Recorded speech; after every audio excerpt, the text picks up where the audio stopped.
এখন আমরা একটা রেস্টুরেন্টে রয়েছি। তো এখানে এসে একজন ভাইয়ের সঙ্গে দেখা হলো। তো কী নাম তোমার? শুভ দাস। ও কিন্তু আমার ভিডিও দেখে। কেমন লাগে ভিডিও? ভালো লাগে তো। আর আজকে এখানে যে পকোড়াটা কেমন হয়েছে? ভালো হয়েছে পকোড়া। পকোড়া ভালো হয়েছে তো? আপনার সাথেও দেখা করার জন্য আমি অনেকবার চেষ্টা করেছি। হ্যাঁ, আজকে কিন্তু দেখা হয়েছে।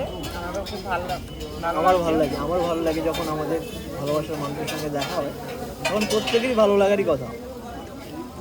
খাও, পকোড়াটা খাও।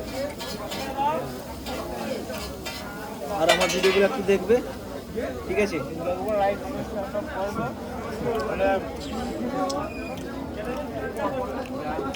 ঠিক আছে, আমি পকোড়া দিয়ে একটা মানে নতুন কিছু দেখলাম, পকোড়ার সঙ্গে আলাদা কিছু মিক্স করা রয়েছে। হ্যাঁ,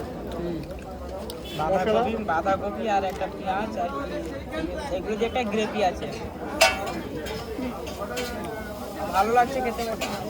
মোটামুটি ভালো লাগছে।